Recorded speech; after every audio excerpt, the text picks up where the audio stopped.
네, 오늘 우리가 어버이 주일로 지키고 있는데요. 오늘 성경 본문 말씀은 그런데 어버이 은혜나 부모 공경에 대한 구절이 아니지요.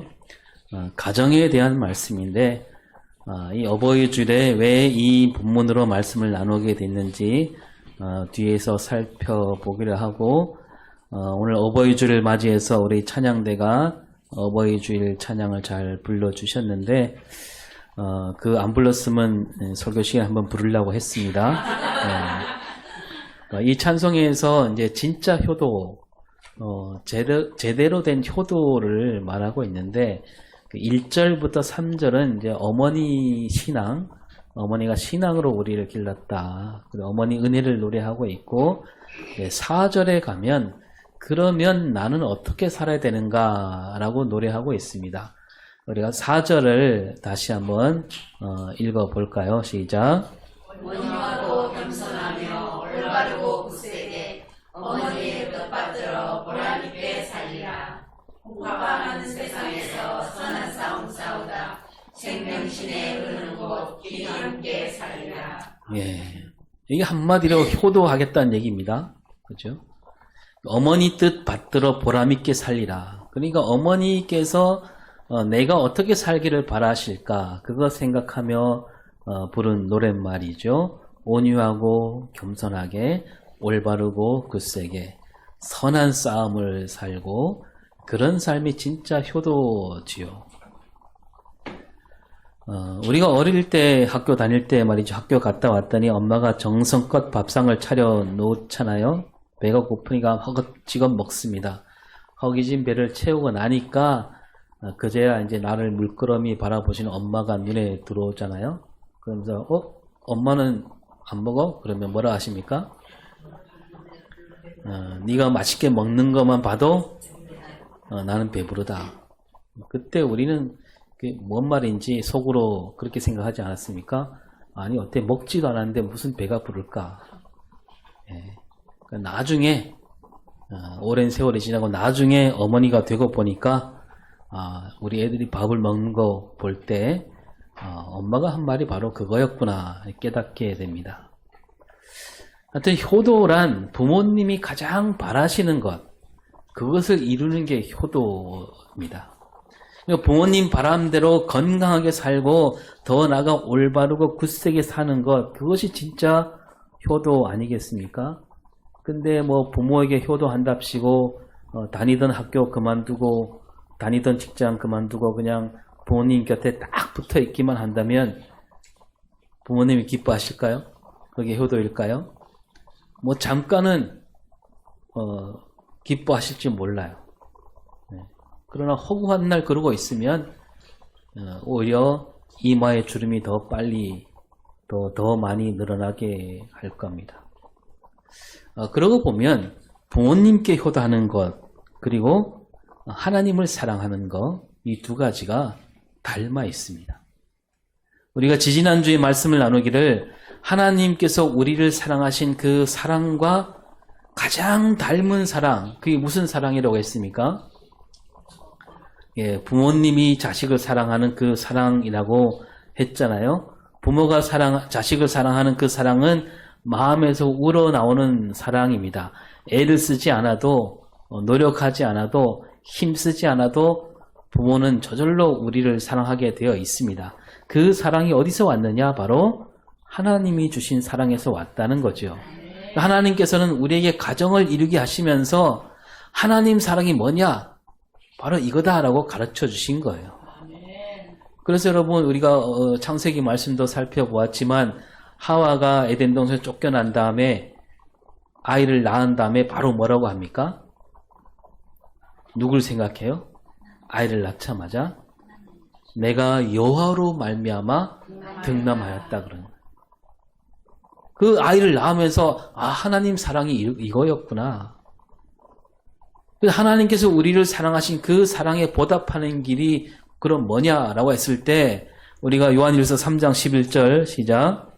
사랑하는 자들아 하나님이 이같이 우리를 사랑하셨은즉 우리도 서로 사랑하는 것이 마땅하도다. 네, 그러니까 하나님께서 독생자를 주시기까지 사랑하셨는데 우리가 그 사랑을 받고 가만히 있을 수 없지 않은가? 그 하나님 사랑을 받은 사람으로서 우리가 해야 될 일은 뭐냐? 뭐냐 하면 서로 사랑하는 거다. 여기서 우리가 그때도 나눴지만 눈여겨볼 것은요. 우리 예수 믿는 사람들이 하나님께 사랑을 받은 걸 알고 있습니다. 그 사랑을 받은 걸 알았으면 자 그러면 하나님께 그 사랑을 다시 돌려줘야 한다. 그렇게 말하지 않아요. 그러지 않고 뭐라고 합니까? 하나님께 사랑을 받았으니까 우리는 서로 사랑해라. 그게 마땅하다 그럽니다. 그게 무슨 말이냐면 우리가 하나님을 사랑하는 것과 우리 이웃을 서로 사랑하는 것은 다르지 않다는 거예요. 같다는 얘기 아닙니까? 예수님도 말씀하시기를 크고 첫째 되는 계명이 하나님을 사랑하는 거라고 하시면서 둘째도 그와 같으니 이웃을 내 몸처럼 사랑하라 하셨습니다. 그러니까 하나님을 사랑한다라는 말은 다시 이웃을 사랑한다. 이게 바로 이어진다라는 얘기죠. 그리고 또 요한 1서 3장 20절도 같이 읽습니다. 누구든지 하나님을 사랑하노라 하고 그 형제를 미워하면 이는 거짓말하는 자니 보는 바 그 형제를 사랑하지 아니하는 자는 보지 못하는 바 하나님을 사랑할 수 없느니라. 예. 우리는 하나님을 사랑해야 되는데 입으로는 하나님을 사랑한다 하면서 보이는 형제를 사랑하지 않는다면 그 사람은 거짓말하는 사람이라는 거예요. 그러니까 이웃을 사랑하는 것이 곧 하나님께 사랑을 돌려드리는 일이다. 그 얘기잖아요. 마찬가지예요. 우리가 부모님께 효도한다라고 했을 때 우리가 부모님께 받은 것, 그 사랑과 은혜를 부모님께 그대로 돌려드려야만 그게 효도가 아니라는 거지요. 그 효도는 뭐예요? 아까 찬송과 노래말에 나왔듯이 그 부모님 뜻을 받들어서 온유하고 겸손하게 올바르고 굳세게 살아갈 때 그게 부모님을 깨 효도하는 길이다라는 거죠. 그래서 여러분 살아계실 때 우리가 효도해야 되겠지만 돌아가신 다음에도 효도할 수 있는 거예요. 돌아가신 다음에도. 그 부모님 뜻대로 우리가 이 땅에서 올바르게 살면 그게 효도가 되는 거죠. 그러니까 믿지 않는 사람들이 우리를 볼 때 야, 예수 믿는 사람들은 다르구나. 하나님을 섬기는 사람은 뭔가 다르구나 하면서 우리를 우러러 보게 될 때 그것이 하나님 사랑에 보답하는 길이고 하나님께 영광을 돌리는 삶이고요. 또 다른 사람이 나를 볼 때 야, 네 집 자식인지 모르지만 정말 잘 키웠구나. 바르게 컸구나. 부모가 잘 가르쳤구나. 이런 소리를 들을 때 그게 부모님을 기쁘게 하는 일이고 그것이 효도라는 거죠. 우리 부모님들은 거칠고 험한 세월을 보내셨습니다. 자식들 먹여 살리기 바빴지요. 그러다 보니 다른 사람에게 덕을 끼치지 못할 때도 많았지요. 다른 사람을 돌보는 일에 힘쓸 겨를이 없었습니다. 근데 이제 그 부모님 덕에 우리는 조금 나아지지 않았습니까? 그럼 우리는 우리 부모님보다 한 걸음 더 나아갈 수 있는 그런 삶을 살아야 되겠지. 그게 진짜 효도라는 겁니다. 우리가 우리 부모님보다 이제는 더 많은 덕을 쌓고요. 더 훌륭한 인격을 갖추게 된다면 우리 부모님은 틀림없이 기뻐하십니다. 여러분 언젠가 말씀드린 적이 있는데 안중근 의사가 감옥에서 사형 선고를 받았을 때 그 어머니 조 마리아 여사가 아들 안중근 의사에게 편지를 보냈잖아요. 뭐라고 했냐면 어미는 현세에서 너와 재회하기를 바라지 아니하노니 내세에는 반드시 선량한 천부의 아들이 되어 다시 세상에 나오라. 네가 만일 늙은 어미보다 먼저 죽는 것을 불효라 생각한다면 이 어미는 웃음거리가 될 수밖에 없다. 너의 죽음은 너 한 사람 것이 아니라 대한국인 전체 공분을 짊어지는 것이다. 옳은 일을 하고 받은 형이니 비겁하게 삶을 구하지 말고 떳떳하게 죽는 것이 어미에 대한 효도이다. 살려고 몸부림하는 인상을 남기지 말고 의연히 목숨을 버리거라. 여러분 부모님보다 더 나은 삶이란 부모님이 겪은 가난을 벗어난다. 부모님보다 더 큰 부자가 된다. 이런 뜻이 아니에요. 부모님이 물려진 성품을 더 갈고 더 잘 닦아서 우리가 더 높은 인격, 더 훌륭한 인품을 갖춘 삶. 그것이 참된 효도라는 거죠. 자, 오늘 읽은 말씀에 남편들에게 주신 말씀이 있고 아내들에게 주신 말씀, 자녀들에게 주신 말씀, 아비에게 주신 말씀 이렇게 되어 있는데요. 이건 뭐냐면 한마디로 하면 네 가정을 잘 세우라는 뜻이에요. 그러니까 그리스도인으로서 우리는 어떤 가정을 꾸려야 하는가 그런 말씀인데 오늘 이 본문 말씀을 앞에 말씀드린 그 부모님께 효도와 엮어서 본다면 이거 아니겠습니까? 우리 예수 믿는 사람들은 부모 세대보다 더 나은 가정, 더 훌륭한 가정을 꾸리도록 힘써라 이런 말씀이 되는 거죠. 그러니까 뭐냐면 이 말씀은요 부모님께 제대로 효도하는 길을 일러주는 말씀이라는 겁니다. 그러니까 우리가 내가 꾸린 가정을 좀 더 나은 가정으로 그렇게 만들어가는 거. 그게 바로 효도 아니냐. 그런 의미에서 이 어버이 주일에 맞는 말씀이 된다라고 할 수 있는 거죠. 오늘 말씀을 읽어보면 주 안에서는 말이 나오는데요. 이 말은 바울이 쓴 편지에서 자주 나오는 말입니다. 이 말을 이렇게 바꿀 수 있어요. 주 안에서는 말 대신에 예수 믿는 사람이라면 이런 뜻이에요. 예수 믿는 사람이라면 우리의 가정을 이렇게 세워야 된다. 이렇게 바르게 꾸려야 된다. 그 얘기예요. 그래서 조금 더 풀어서 읽으면 예수 믿는 사람이라면 예수 믿는 아내들은 이렇게 해야 되고 예수 믿는 남편들은 이렇게 해야 되고 예수 믿는 자녀들은 이렇게 해야 되고 예수 믿는 부모들은 자녀에게 이렇게 해야 된다. 그 말씀하고 있는 거죠. 자, 18절을 볼까요? 시작. 아내들아 남편에게 복종하라. 이는 주 안에서 마땅하니라. 여기서 아내들이란 뭐냐면 예수 믿는 사람을 가리키는 거예요. 골로새 교회 안에 남편을 둔 여자들을 일컫는 말입니다.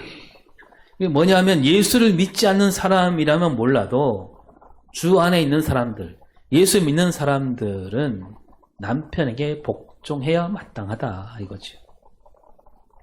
그러니까 이 골로새 교회 안에 있는 사람들, 지금 이 편지를 받는 사람들은요, 그 부모 세대는 예수를 모르는 사람들이었어요. 따라서 뭐냐면 너희 부모들은 어떻게 살았는지 몰라도 이제 예수 믿는 너희들은 남편에게 복종해라. 또 아직 예수 믿지 않는 사람들이야 어떻게 살든지 예수 믿는 너희들은 남편에게 복종하는 삶을 살도록 하라 이거죠. 그런데 여러분 이제 복종하라 이 말은 오늘 우리가 듣기에 참 거북스럽지요. 네, 딱 아멘이 안 나오죠. 네. 21세기 복종하라니. 남편에게 복종하라 이 말은 오늘 우리 시대에 어울리지 않는다 이렇게 생각하기가 쉽습니다. 맞습니다. 우리가 이 구절을 그대로 따와갖고 봐라 성경에 아내들은 남편에게 복종해야 된다. 하나님 말씀이다. 이렇게 우기는 거는 말씀을 제대로 읽는 게 아니지요. 예. 이 남편에게 복종하라 이 말씀은 우리가 좀 더 들여다봐야 되는데 오늘 이 구절에서 남편에게 복종하라 그러면서 이는 어디서? 주 안에서 마땅하니라고 했습니다. 앞에 잠깐 말씀드린 대로 예수 믿는 사람이라면 이렇게 해야 된다라는 뜻인데요. 뒤집어 말하면 뭐냐면 예수를 믿지 않는 사람들, 주 안에 있지 않는 사람들은 복종하지 않는다는 얘기입니다. 여러분 이 말씀은요 골로새 교회에 주는 말씀인데 이 골로새라는 도시는 유대나라 땅이 아니에요. 이방 나라 땅이고 말하자면 그 세상 문화, 그 당시 그리스 로마 문화가 가득한 땅이에요. 근데 이 유대인들은 일찍이 율법이 있어갖고 율법에 따라 가정을 세웠고요. 또 그 가정에 주신 하나님 말씀을 대대로 지키고 있는 민족이죠. 하지만 이 이방 나라, 이방 도시는 달랐습니다. 거기는 아직 가정이 제대로 세워지지 않는 나라였고 그런 도시였습니다. 그래서 그리스 로마 신화에 많은 신이 나오는데요. 이렇습니다. 우라노스, 가이아, 크로노스, 레아, 제우스, 헤라, 아프로디테, 아폴론, 아르테미스, 포세이돈 막 뭐 여러 신이 나와요. 만든 신이긴 한데 어쨌든 그 신화가 뭘 얘기하냐면 그 시대 사람들 삶을 얘기해 주는 거거든요. 이 신들 가운데 가이아, 레아, 헤라, 아르테미스, 뭐 아프로디테 이런 신들은 다 여신들이에요. 여신. 그 여신들에게 남편, 이 신들도 결혼을 해요. 거기서는 남편이 있긴 한데 그 남자 신들이 막 횡포를 부르긴 하지만 그렇다고 아내가 되는 여신이 그 남편에게 고분고분하지 않아요. 막 대들기도 하고요. 심지어 막 큰 상처를 입히기도 합니다. 그리고 앞으로 전혀 힘을 쓰지 못하도록 죽일 수는, 이제 신이니까 죽일 수는 없는데, 전혀 힘을 쓰지 못하게 만들기도 합니다. 이게 골로새나 에베소 이런 도시는요, 바로 이러한 그리스 로마 신화에 물든 땅이에요. 그러니까 뭐냐면, 가정다운 가정이 없다는 얘기지요. 그야말로 뭐냐면, 콩가루 집안이 수두룩한 그런 땅에 지금 예수 믿는 사람들이 모인 교회가 생겨난 거예요. 그 바울이 말하기를 너희들은 세상에 물들지 말고 가정을 바로 세워야 된다. 이런 뜻으로 아내들이여 남편에게 복종하라 이렇게 말씀하고 있는 거죠. 그러니까 여러분 오늘 이 말씀 아내들이여 남편에게 복종하라 이 말씀으로 여러분 시험에 들 까닭이 전혀 없다는 거예요. 근데 아무리 그래도 요즘 세대 이 말씀을 그냥 읽기가 좀 그렇다. 그러면 그 다음 구절을 살피길 바랍니다. 19절 봅니다. 시작. 남편들아 아내를 사랑하며 괴롭게 하지 말라. 네, 이제 남편들에게 주는 말씀이죠. 남편들에게는 아내를 사랑하라, 괴롭게 하지 말라. 좀 분이 가라앉습니까? 네. 아직도 좀 거시기 합니까? 껄쩍지근합니까? 네, 복종이고 이게 사랑. 나는 복종해야 되고 남편을 사랑하면 된다. 좀 미치는 장사라는 생각이 들 수도 있지요. 여러분 이렇게 보면 어떻습니까? 여기서 말하는 사랑은 남편들 아내를 사랑한다. 이 사랑은요. 세상에서 말하는 그 흔한 사랑이 아니에요. 이 사랑은 뭐냐면 하나님께서 우리를 사랑하시는 그 사랑이에요. 그래서 이제 에베소서에도 이 말씀이 있잖아요. 5장 25절을 볼까요? 남편들아 아내 사랑하기를 그리스도께서 교회를 사랑하시고 그 교회를 위하여 자신을 주심같이 하라. 예. 이거 바울이 에베소 교회도 편지를 보내고 골로새 교회도 편지를 보내는데 같은 뜻으로 보낸 거예요. 거리 멀지 않은 곳이거든요. 여기도 에베소에도 로마 신화가 얼룩져 있는 곳인데 예수 믿는 가정에서 남편들은 아내 사랑하기를 예수님이 교회를 사랑한 것처럼 하라. 그 무슨 얘기입니까? 예수님이 그 몸을 교회에 주심같이 사랑하라. 목숨을 바쳐 사랑하라는 얘기잖아요. 십자가를 지라는 얘기잖아요. 이건 뭐가 어렵습니까? 남편에게 복종하는 게 어려울까요? 아내를 사랑하는 게 어려울까요? 우리가 다 똑같아요. 네. 네. 사랑하는 게 훨씬 어려운 거예요. 네. 그리고 여기에 그치지 않아요. 남편들이 한 가지를 더 얹어줍니다. 아내를 어떻게 하지 말라? 괴롭게 하지 말라. 이 말도 뒤집어 볼까요? 뭐냐면 그 시대 어떤 일이 있었느냐? 아내를 괴롭히는 남편들이 많았다는 거죠. 예수 믿지 않는 가정들은 그냥 아내 괴롭히는 게 그냥 흔한 일인 거예요. 어떻게 괴롭힙니까? 그때는 그런 법도 없으니까 막 힘으로, 우격다짐으로, 주먹으로, 막말로 괴롭혔습니다. 아내들에게는 남편에게 복종하라 그랬고 남편들에게는 아내를 괴롭히지 말라. 그러니까 여기서 이 복종하라는 말, 이 복종의 뜻이 드러나고 있는 겁니다. 여러분 사실 복종하면 뭐가 떠오릅니까? 복종하면 어디가 떠올라요? 군대가 떠오르잖아요. 군대에서는 사병이 장교에게 복종해야 되고 계급이 낮은 사람이 높은 사람에게 복종해야 됩니다. 2등병이 상병에 복종하지 않으면 어떻게 될까요? 짝대기 하나가 3개짜리한테 복종 안 하면 어떻게 됩니까? 네. 큰 괴로움을 겪게 됩니다. 이등병이 상병을 볼 때, 야, 우리 상병이 참 훌륭하다. 사람으로 훌륭하다. 멋지고 우러러 볼만하다. 그런 생각 때문에 복종하는 이등병이 있을까요? 네? 임병종 선생님 잘 알겠네요. 있을까요? 뭐 가끔은 있을 수 있지만 군대에서 복종하는 건 뭐냐 하면 복종하지 않으면 괴로우니까, 힘드니까. 뭐 요즘은 군대에서 매 맞는 일도 없고 뭐 밑에 사람 함부로 다루지 않는다 하지만 그런 얼마든지 괴롭힐 수가 있습니다. 그래서 그런 괴롭힘을 겪지 않으려면 말을 잘 들어야 돼요. 복종해야 됩니다. 여러분, 이 로마 시대도 마찬가지죠. 식민지 백성들은 로마에 복종해야 돼요. 복종하지 않으면 괴롭습니다. 또 남자가 여자보다 힘이 세지요. 힘으로 찍어 누리는 그런 괴롭힘이 흔한 일인 그렇지는데, 여자들이 뭐 고분고분하지는 않았을지 몰라도 힘을 앞세우는 사람 앞에서는 고개를 숙일 수밖에 없는 거예요.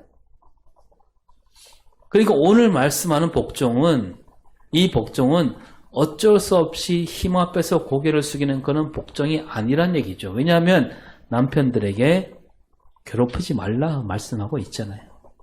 억지 복종이 아니라 서로를 세워주는 복종이에요. 기꺼이 고개를 숙이는 복종.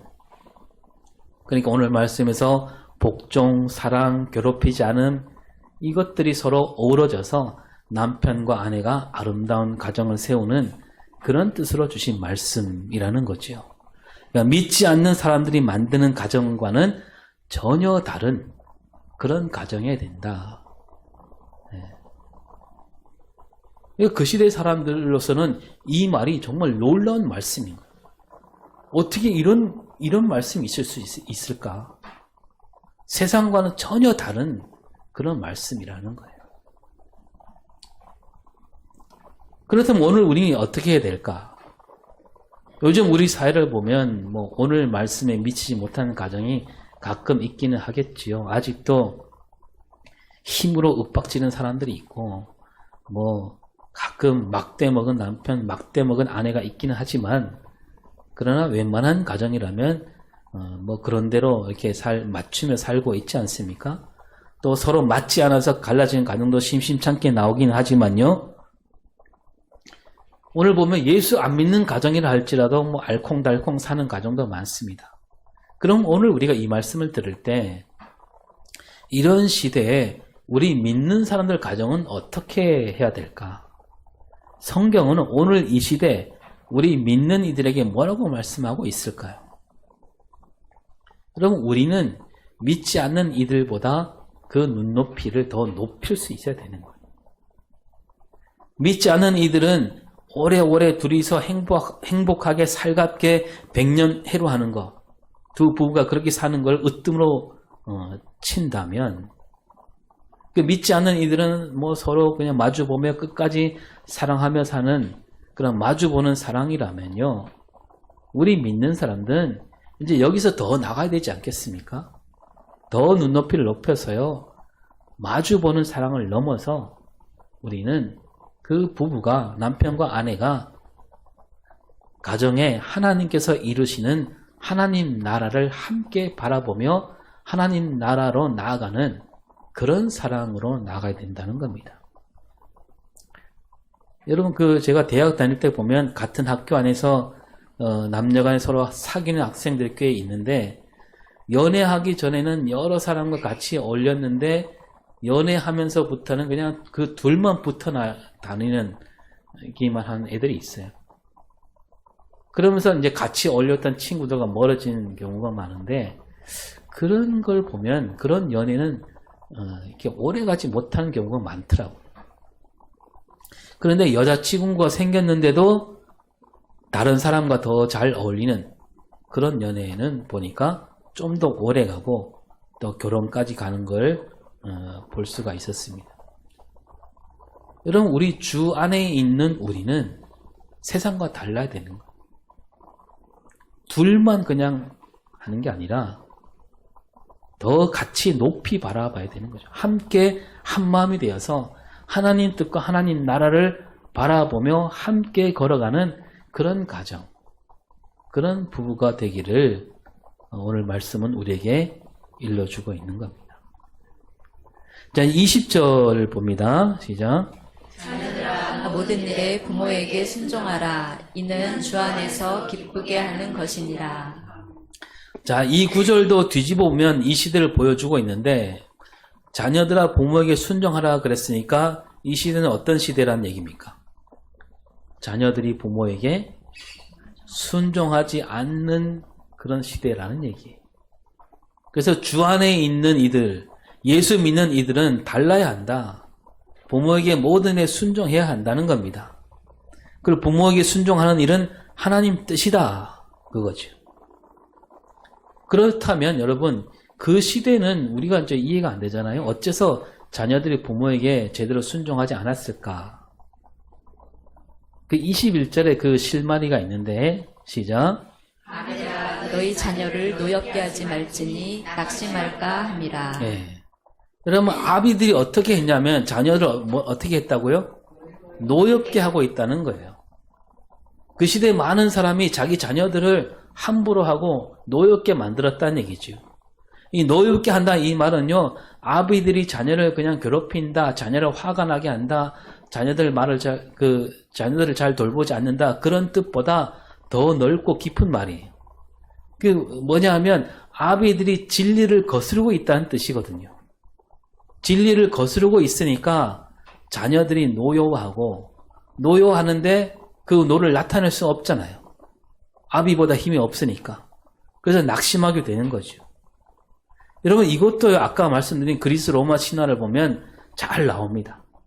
그 그리스 신화에 따르면 처음에 가장 큰 신이 이 우라노스라는 신인데요. 이 우라노스라는 신과 가이아라는 여신 사이에 여러 자식이 있는데 그 자식들도 다 이제 신이 되었어요. 근데 우라노스는 자기 마음에 들지 않는 자식들은 땅속에 가두었습니다.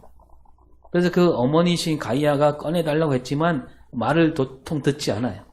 그래서 이 가이아가 또 다른 아들 크로노스라는 그 아들에게 네 아버지 우라노스를 물리치고 저 갇혀있는 내 아들을 꺼내달라 그럽니다. 그래서 그 어머니가 그 크로노스에게 긴 낫을 주죠. 그래서 그 크로노스가 어머니 말대로 아버지 우라노스를 물리치게 됩니다. 그리고 그 자리에 크로노스가 자리에 앉게 돼요. 근데 크로노스가 막상 높은 자리에 앉고 나니까 약속을 지키지 않아요. 그래서 이 가이아가 저주를 내립니다. 네가 낳은 아들도 너를 물리치게 될 것이다. 그게 생각나서 이 크로노스가 그 아내가 레아라는 신인데 그 아내가 낳은 아들을 족족 다 잡아먹어요. 낳자마자. 그래서 레아가 겨우 살린 아들이 하나 있는데 그 아들 이름이 뭐냐 하면 제우스라는 신이에요. 근데 그 말대로 이 제우스가 자라나서 아버지 크로노스를 물리치게 됩니다. 그리고 그 제우스가 온 세상을 다스리는 신이 되죠. 여러분, 이 제우스는 성경에도 나와요. 네? 사람들이 바울과 그 신라를 보고 스스와 허메라 그랬죠. 그 스스가 제우스예요. 이 신화가 그 시대를 보여주고 있는 거예요. 아버지와 아들이 권력을 거서로 다투는 그런 시대라는 겁니다. 아버지는 아들을 경쟁자로 여기고 있어요. 그래서 아들은 자기가 살아남으려고 아버지에게 대듭니다. 이런 시대의 배경이 있는 거예요. 이런 시대에 바울이 말하고 있는 거예요. 우리 그리스도인은, 예수 믿는 우리는 그 시대를 따르지 말고 아비들이라면 마땅히 그 자녀를 노엽게 하지 말고 자녀들은 부모에게 순종하라 이렇게 말하고 있는 거죠. 그러니까 이 부모에게 순종하고 자녀를 노엽게 하지 말라 이 말씀은 그 시대를 뛰어넘는 말씀이 되는 거죠.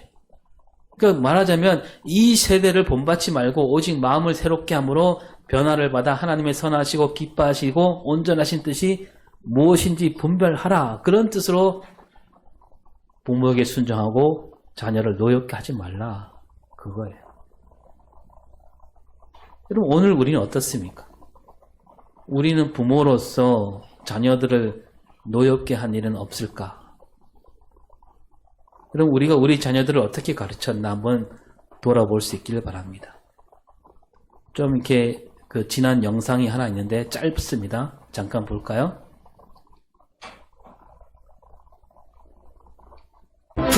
멀리 보라 하고 학부모는 앞만 보라 합니다. 부모는 함께 가라 하고 학부모는 앞서가라 합니다. 부모는 꿈을 꾸라 하고 학부모는 꿈꿀 시간을 주지 않습니다. 당신은 부모입니까? 학부모입니까? 부모의 모습으로 돌아가는 길, 참된 교육의 시작입니다. 공익광고협의회. 네.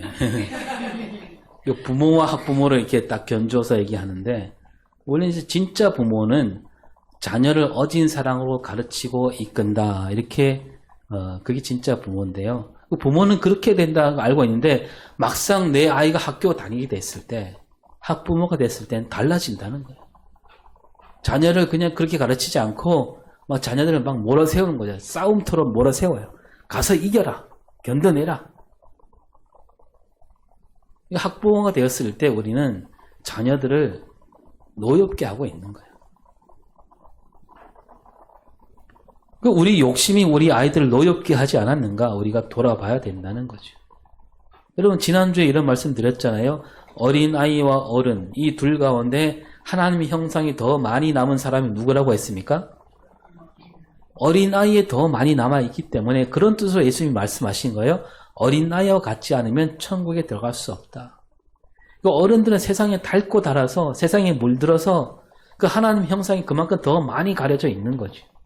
예수님이 그 어른인 제자들에게 어린아이들과 같이 되라. 어린아이로 돌아가라. 하나님 형상이 더 많이 남아있는 그 어린아이로 돌아가라고 말씀하신 거죠. 어린아이로 돌아가지 않으면 천국에 들어갈 수 없다. 아주 딱 잘라 말씀하시잖아요. 그냥 들어갈 수 없다가 아니고 뭡니까? 결단코 들어갈 수 없다. 그러니까 누가 크냐, 누가 더 잘하는가 그거 따지는 어른들은 천국에 들어갈 수 없다. 그런데 우리는 자꾸 우리 아이들로 하여 세상에 물들도록 가르칠 때가 많잖아요. 저 도시에서 길을 가다가 길거리에 막 이렇게 청소 그 옷을 입고 청소하는 아저씨를 보고 어떻게 말합니까? 부모가 아이들에게.